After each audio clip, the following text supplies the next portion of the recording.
અમરેલી પત્રકાર એકતા પરિષદ દ્વારા 150 કરતા વધારે પત્રકારોએ કલેક્ટરને આવેદન પાઠવ્યું। થોડા દિવસ પહેલા રાજ્યના ગૃહમંત્રી દ્વારા પત્રકાર વિશે કરાયેલ ટિપ્પણીના વિરોધમાં સમગ્ર ગુજરાતભરમાં જિલ્લા કક્ષાએ પત્રકારોએ આપ્યું આવેદન।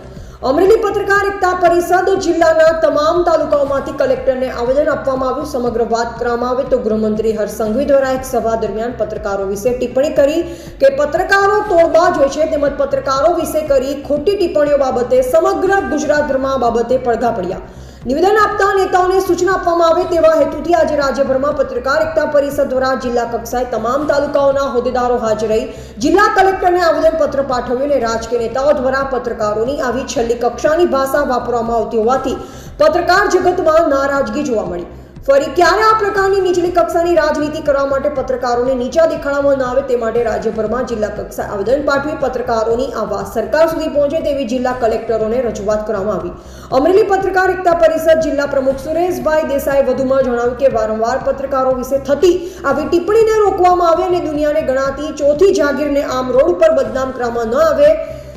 ગૃહમંત્રી દ્વારા કરાયેલા નિવેદનોના કારણે પત્રકાર જગતમાં પ્રત્યાઘાત પડ્યા છે। ફરી ક્યારે આવી ઘટનાઓ ન બને તે માટે પણ જિલ્લા પ્રમુખ સુરેશભાઈ દેસાઈ કલેક્ટરના માધ્યમથી સરકાર સુધી રજૂઆત કરી છે। રિપોર્ટર કાળુસા કનોજિયા। મારી સાથે સમગ્ર જિલ્લાની ટીમ, સમગ્ર બધા જ તાલુકાના પત્રકાર એસોસિએશનના પ્રમુખો છે અને કારોબારી અને હોદ્દેદારો આજે હાજર છે।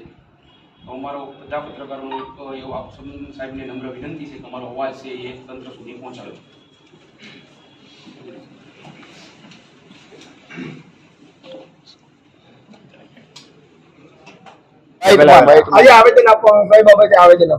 થોડા દિવસ પહેલા રાજ્યના ગૃહમંત્રી દ્વારા પત્રકારો તોડબાજ છે, પત્રકારો ક્યાંક ને ક્યાંક કૌભાંડમાં સંડોવાયેલા છે એવું એક નિવેદન બહાર પાડવામાં આવ્યું હતું। એમના દ્વારા એક નિવેદન આપવામાં આવ્યું હતું, જે નિવેદનના સમગ્ર ગુજરાતની અંદર ઘેરા પડઘાઓ પડ્યા હતા અને સમગ્ર ગુજરાતના પત્રકારો દ્વારા આજે જિલ્લા મથકે કલેક્ટરશ્રીને આવેદન પત્ર આપી અને રાજકીય આગેવાનો આવા પત્રકારો વિરુદ્ધ બેફામ નિવેદનો ન કરે, ભવિષ્યમાં પણ કોઈ પત્રકારોનું ક્યાંક ને ક્યાંક અપમાન ન થાય એવી તકેદારી રાખવા માટે આજે આવેદન પત્ર પાઠવવામાં આવ્યું છે।